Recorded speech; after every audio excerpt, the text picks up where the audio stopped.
मैं हूं अदील खान और आप मेरा यूट्यूब चैनल देख रहे हैं। जिन्होंने मेरा चैनल अब तक सब्सक्राइब नहीं किया, सब्सक्राइब अदील खान, क्योंकि मैं आपको मुख्तलिफ ट्रैवल टिप्स देता हूं।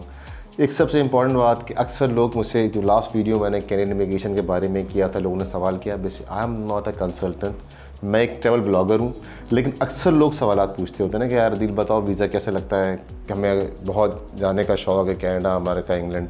तो मैंने सोचा क्यों ना लोगों को एक रहनुमाई दी जाए। तो ये वीडियो स्पेसिफ़िकली उन्हीं लोगों के लिए है जो यहाँ पाकिस्तान, इंडिया, बांग्लादेश, श्रीलंका से मूव होना चाहते हैं बाहर। तो चलिए स्टार्ट करते हैं वीडियो को। एक बड़ा कॉमन क्वेश्चन जो मुझे लास्ट टाइम रिसीव हुआ कि व्हाट इज़ LMI। तो लेट्स गेट स्टार्टेड। मैंने बताया कि लोग सवालात बहुत कर रहे हैं LMI के बारे में, ESCD क्या होता है, ये कौन सा डिपार्टमेंट है। तो मैं थोड़ा सा इस वीडियो को कोशिश करूँगा कि मैं आपको बता सकूँगा कोई चीज़ भी यहाँ फ्री में नहीं है। और एक अच्छी बात उन लोगों के लिए, अक्सर लोग बैंक स्टेटमेंट की बात कर रहे हैं। कुछ लोगों ने क्वेश्चंस किए हैं कि भाई मैंने आज तक ट्रैवल नहीं किया, मेरे पास बैंक स्टेटमेंट भी नहीं है, क्या मैं अप्लाई कर सकता हूँ? भाई अप्लाई नहीं कर सकते आप। आपके पास डेफिनेटली आपकी एक हिस्ट्री होनी चाहिए। हाँ, अगर आप एक स्किल्ड वर्कर हैं और एलिजिबल हैं वह कैनेडियन इमिग्रेशन प्रोग्राम के लिए, तो यू गो फॉर इट, उसमें कोई इशू नहीं है। लेकिन अगर आपने कुछ भी, मैं स्पेसिफिक बात कर रहा था एक नई चीज़ की जो बहुत से लोगों को नहीं पता, कि विज़िट वीज़ा के ऊपर आप आराम से वर्क परमिट ले सकते हैं, जो कि विद इन 1.5 ईयर के बाद आप कन्वर्ट कर सकते हैं इसको आपके इमिग्रेशन के लिए। सबसे इंपॉर्टेंट चीज़ है विज़िट वीज़ा होना चाहिए। और विज़िट वीज़ा जो कनाडा का है बेसिकली वो इतना आसान नहीं है। कनाडा, जापान, ये 2-4 वो कंट्रीज हैं जिनके वीज़े बहुत टफ़ हैं। तो उसके लिए उसकी जो रिक्वायरमेंट्स है वो तो लीगल पूरी करनी पड़ेंगी। फॉर एग्जांपल आपकी बैंक स्टेटमेंट उन्होंने बताया कि 20 से 25 लाख रुपए का मिनिमम आपके पास बैलेंस होना चाहिए और आपके पास ट्रैवल हिस्ट्री भी होनी चाहिए। और एक अच्छी बात, जिन लोगों का ऑलरेडी वैलिड US वीज़ा है उनको बैंक स्टेटमेंट नहीं चाहिए, या आपका प्रीवियसली लास्ट 10 ईयर्स में आपको कनाडा ने वीज़ा दिया। फॉर इंस्टेंस बहुत से लोगों को कनाडा ने बहुत कम टाइम का वीज़ा भी दिया, किसी को 6 मंथ का दिया, किसी को 2 साल का दिया। अगर आप उस प्रीवियस हिस्ट्री में ट्रैवल कर आए हैं तो करंट अप्लाई करने के लिए आपको बैंक स्टेटमेंट नहीं चाहिए। कैनेडियन गवर्नमेंट ने एक काम और किया, वो ये किया कि अब स्टेटमेंट 3 मंथ्स का कर दिया है। अमेरिकन या US और तमाम जगह पे एटलीस्ट 6 मंथ का स्टेटमेंट चाहिए होता है, पर यहाँ पे स्टेटमेंट सिर्फ 3 मंथ का चाहिए होता है। पहले बताता हूँ कि LMI क्या। LMI बेसिकली लो मार्केट इम्पैक्ट असेसमेंट एक डिपार्टमेंट है इनका। ये आपकी असेसमेंट करता होता है क्या है, जो आपका एम्प्लॉई है, जो आपका मालिक है या आपकी कंपनी है, वो सबसे पहले एड्स देती है कनाडा के अंदर कि हमें इस जॉब के लिए स्किल्ड वर्कर अलाउ चाहिए।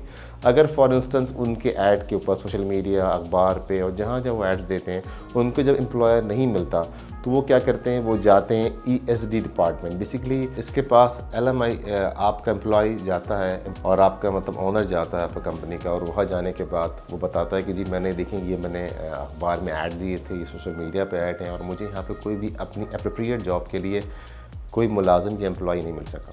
तो इसकी जो कंपनी है वो $1080 का फ़ीस है जो गवर्नमेंट ऑफ कनाडा जो है वो आपसे लेता है। आप नहीं देते, बेसिकली जो कंपनी आपको हायर कर रही होती है, LMI आपको दे रही होती है या वर्क परमिट दे रही होती है, वो पे करती है। ये ऑफिशियल फ़ीस है जो उसने पे करनी है। और पे करने के बाद वो तमाम डॉक्यूमेंट्स वहाँ पहुँचते हैं। उसके बाद वो जॉब फ्लोट करते हैं, उनको फिर एक परमिशन मिलती है, एक NOC मिलती है जो कि ESCD डिपार्टमेंट से मिलती है।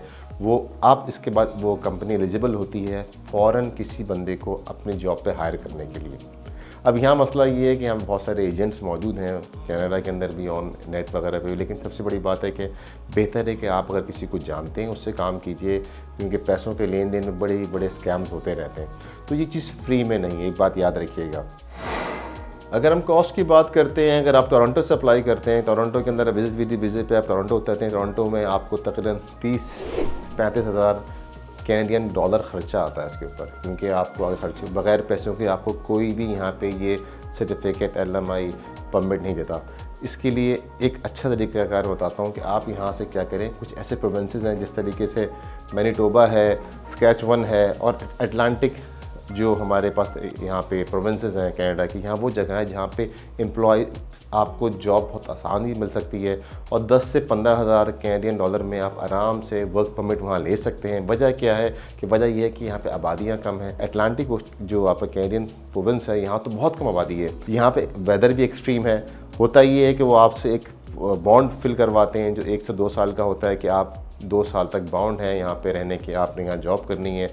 कुछ जगहों पे तो 5-5, 6-6 हज़ार लोगों की खाली आबादी है। तो वहाँ पे आपका जो है ना रेशो बढ़ जाता है, जॉब मिलने की आसानी हो जाती है। एक्सट्रीम वेदर की वजह से लोग वहाँ जाते नहीं हैं, वहाँ पे आपका ख़र्चा भी कम आएगा। लेकिन अगर आप अप्लाई करते हैं टोरंटो से तो विच इज़ क्वाइट एक्सपेंसिव, फिर आपको ये है कि 30-35-40 हज़ार जो है कैनियन डॉलर ख़र्चा आएगा इस पर, ये बात याद रखिएगा। हाँ, ये ज़रूर है कि जब आप किसी प्रेमिस पे जहाँ पे आप पे आबादियाँ कम हैं और वहाँ पे आपको वर्क परमिट मिल जाता है, वर्क परमिट के 2-2.5 साल के बाद आप मूव कर सकते हैं टूवर्ड्स टोरंटो या किसी और ऐसी जगह के जहाँ पे उसका वेदर बेहतर हो। तो ये बात याद रखिएगा कि ये चीज़ फ्री में नहीं है। बहुत से लोगों ने सवाल किए, तो छोटी सी मैंने इन्फॉर्मेशन आपसे शेयर की है। अभी कुछ वीडियोज़ में आगे और बनाऊँगा क्योंकि मुझे ऐसा लगा कि लोगों को बड़ा बेनिफिट हो रहा है इस पर। कमेंट कीजिएगा अगर आपको ये वीडियो पसंद आए, आप कमेंट कीजिएगा। कोई क्वेरी है तो मुझे इंस्टाग्राम पे आप DM कर सकते हैं, जो हो सकेगा मैं हेल्प करूँगा। अपना ख्याल रखिएगा, मिलते हैं आपसे अगले कंटेंट में।